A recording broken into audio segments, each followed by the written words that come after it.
भगवान की संक्षिप्त परिभाषा पद्म पुराण में बहुत सुंदर बताई गई है। पर दुखेन यो दुखी सुखो यस्व परस्त्रिया संसारे यस्मिन सह विज्ञेया साक्षात देव हरीश है। जो दूसरों के दुख को देख करके पिघल जाता है, द्रवित हो जाता है, घायल हो जाता है, जिसका मन दूसरों को दुखी देख करके व्यथित हो जाता है और दूसरों के दुखों को दूर करने के लिए जो प्रयत्नशील हो जाता है, देखिए लक्षण भगवान का बताया गया। ये पद्म पुराण का श्लोक है। और जो दूसरे को सुखी देख करके प्रसन्न होता है, ये दोनों कठिन बात है, क्योंकि मनुष्य का मन हमेशा उल्टा रहता है।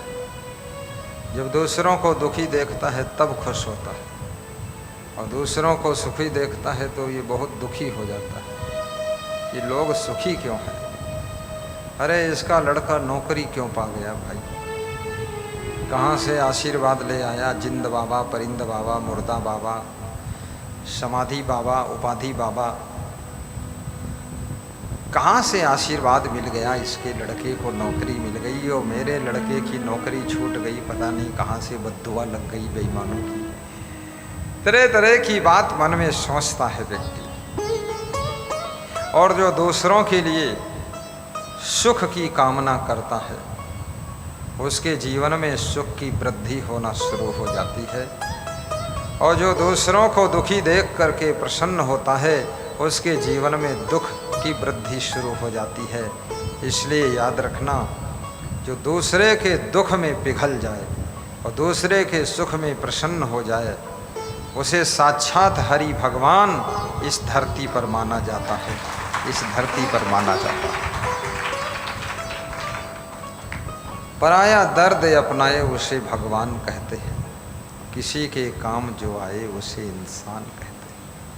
आइए गा दीजिए। एक लाइन है, बड़ी प्यारी लाइन है, भगवान और इंसान की बात है।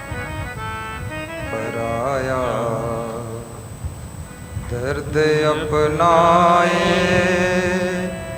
उसे भगवान कहते हैं। पराया दर्द अपनाए उसे भगवान कहते हैं। किसी के काम जो आए उसे इंसान कहते हैं। किसी के काम जो उसे इंसान कहते हैं। उसे इंसान कहते हैं। उसे इंसान कहते हैं।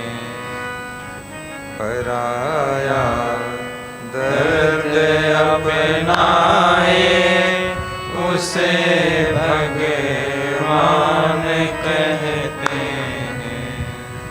पराया दर्द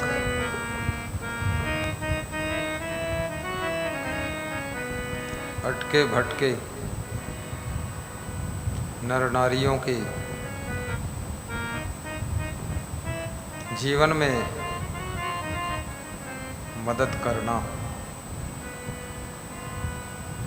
ये इंसान का गुण है। भटकते हुए जीवों को रास्ता बताना, भक्ति का प्रचार प्रसार करना, धर्म का प्रचार प्रसार करना, सत्संग समागम कराना, पधरौनी के माध्यम से सुखद सत्संग करना, गुरु की वाणी को मोबाइल के द्वारा शेयर करना, दूसरों के मोबाइल में सब्सक्राइब कर देना,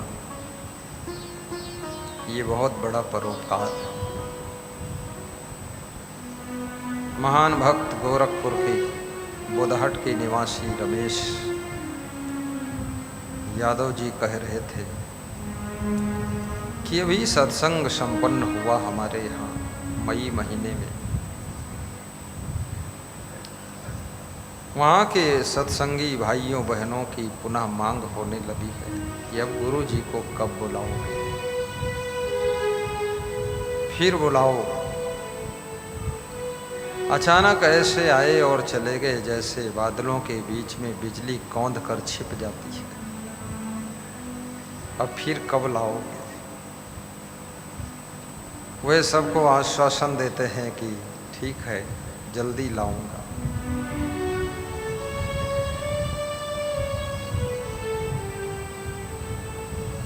सोए हुए जीवों की नींद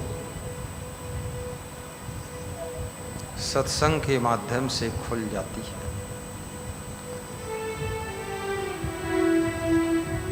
ये जीव संसार में सोया रहता है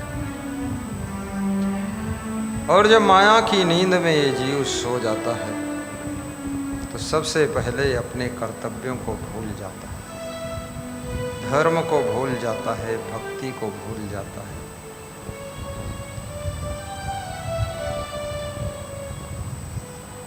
किस लिए संसार में हम आए थे और क्या कर रहे हैं? क्या करना था, क्या कर बैठे? पछताता है दिल यूं रह रह के, क्या करना था, क्या कर बैठे? क्या खाना था, क्या खा बैठे? क्या पीना था, क्या पी बैठे? कहाँ जाना था, कहाँ जा बैठे? पछताता है दिल यूं रह रह के, क्या करना था, क्या कर बैठे? भोले से जो भूल हुई हम किसकी तमन्ना कर बैठे, पछताता है दिल यूं रह रह के, क्या करना था, क्या कर बैठे। इतना सुंदर मनुष्य का शरीर क्या करने के लिए मिला है? सुबह से लेकर शाम तक कलह कलेश के लिए मिला है क्या? राग द्वेष के लिए मिला है क्या? लड़ने झगड़ने के लिए मिला है क्या? ये गिलास कटोरी गद्दा रजाई चुराने के लिए मिला है क्या? ये भैंस का गोबर चुरा लेने के लिए मनुष्य का शरीर मिला है? दूसरे का पैरा उठाने के लिए मिला है? दूसरे की भैंस की नांद में जहर डालने के लिए मनुष्य का शरीर मिला है क्या? ये सब क्या खुराफात कर रहे हो? इतनी जलन में क्यों जल रहे हो? जरा ठंडे हो जाओ। मंगते राम कहाँ भटक रहे हो?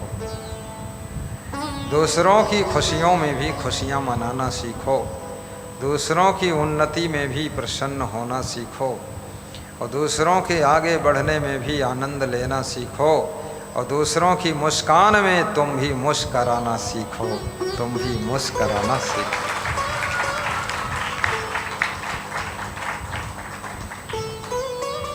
कोई आपको देख करके जलन करता है, खलन करता है, आपकी निंदा करता है, बुराई करता है, इसकी चिंता मत करो। सबको तुम खुश नहीं कर सकते हो। शेर तब खुश होगा जब तुम्हारी गर्दन को नुकीले दांतों से पकड़कर गिराकर तुम्हारा खून चूसेगा, तब वो खुश होगा। तो क्या अपना गर्दन पकड़वाओगे, खून चुसवाओगे? याद रखना, इस दुनिया के अंदर बहुत से लोग तब खुश होंगे जब तुम्हारा घर भी छीन लेंगे, घरवाली को भी छीन लेंगे। तुम्हारे पशु पक्षी सब छीन लेंगे, गाड़ी छीन लेंगे, तुमको बिल्कुल सड़क पर कटोरा लेकर बिठा देंगे कि मांगते रहो, दाता एक राम है, भिखारी सारी दुनिया। तब वे खुश होंगे। ऐसे लोगों को खुश करने का ठेका तुम्हारा नहीं है। ऐसे दुष्ट लोग पूरी दुनिया की संपत्ति मिल जाए, पूरी पृथ्वी के मालिक बन जाएं, तो भी खुश नहीं हो सकते हैं। फिर उनको लोभ आएगा कि चंद्रलोक का मालिक कौन बनेगा, मंगल लोक का कौन बनेगा। उनका दुख तुम नहीं मिटा सकते। इसलिए उनकी परवाह छोड़ दीजिए।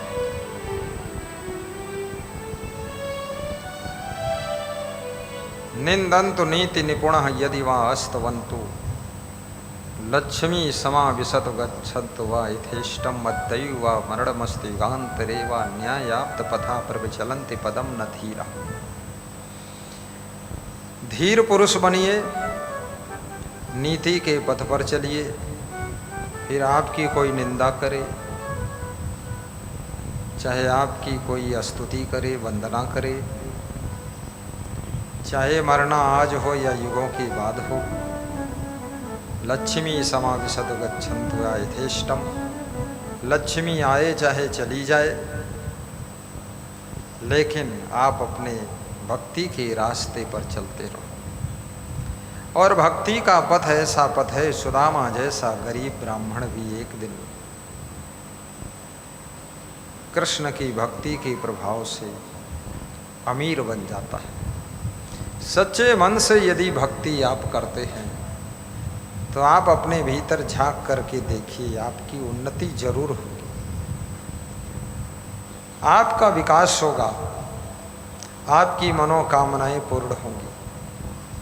क्योंकि शिवरी जब सच्चे मन से भक्ति करती थी और गुरु ने आशीर्वाद दिया था कि सारी दुनिया भगवान को ढूंढ रही है, लेकिन शिवरी तुझे भगवान ढूंढ कर मिलेगा, भगवान तुझको ढूंढेगा, तू भगवान को ढूंढने नहीं जाएगी, भगवान ढूंढते ढूंढते तेरी कुटिया पर आएंगे, तू बस भक्ति कर, अपना काम कर, सब बात बनने वाली है। शिवरी को अपने गुरु की वाणी पर विश्वास था, भरोसा था। पंपा सरोवर के किनारे शिवरी भक्ति कर रही है। प्राचीन काल में साधु संत ऋषि मुनि तपस्वी नदियों के किनारे, सरोवर के किनारे आश्रम बनाते थे।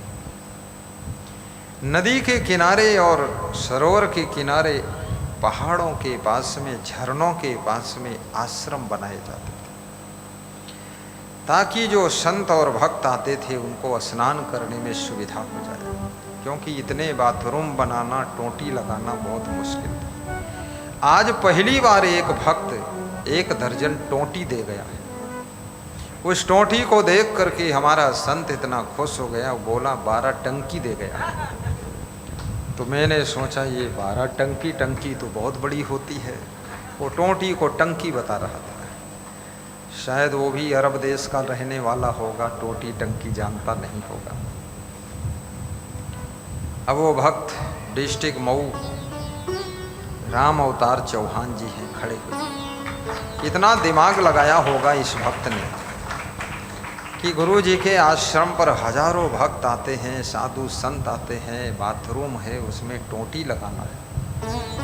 कोई भगत उल्टा ऐंठ रहा है, कोई सीधा ऐंठ रहा है, कोई खोल के टोंटी जेब में धर के घर ले जा रहा है कि अपने घर में दीवार में लगा दूंगा, पानी निकलने लगेगा।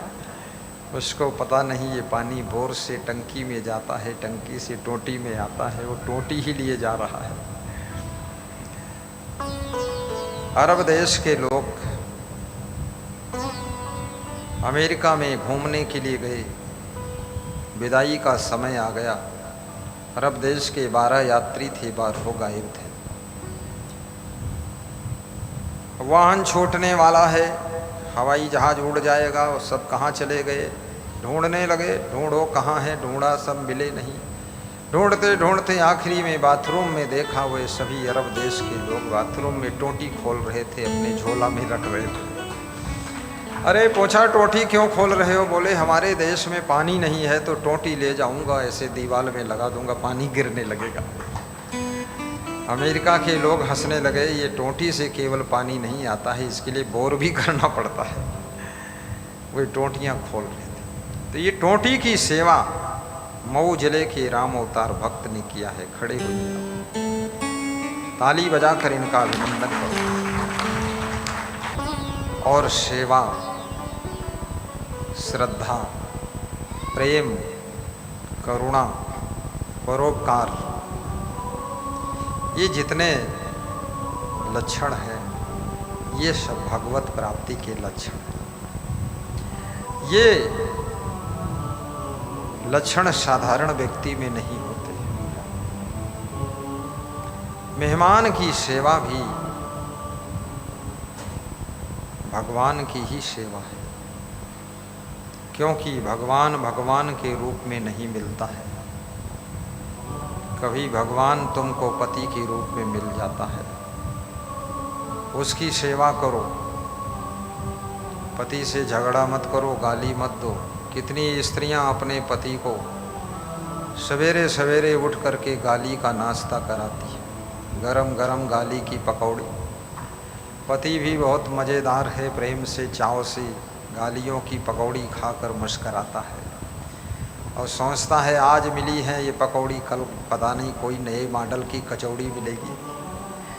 और स्त्री भी इतनी अद्भुत है, नए नए मॉडल की गालियों की रचना करती है जैसे कोई कवि कविता रचना करता है। ऐसे ना जाने कितने घुमावदार शब्द बोलकर गाली बोलती है। पति भी मुस्कुराता है कि दमादम मस्त कलंदर, मेरी पत्नी का पहला नंबर।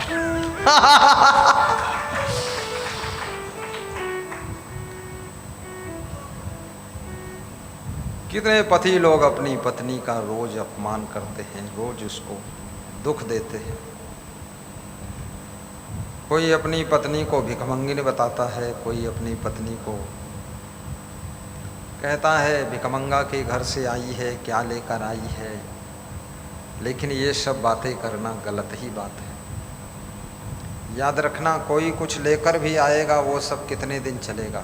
शादी विवाह में जो लोगों को सोफ़ा सेट मिलता है 10-15 साल में सब टूट करके ईंधन बनाकर रोटी पका कर खा लेते हैं। और डबल बेड मिलता है वो भी टूट टाट कर सब खत्म हो जाता है। जो भी थोड़ा बहुत सामान मिलता है, टीवी फूट जाती है, बीवी रूठ जाती है,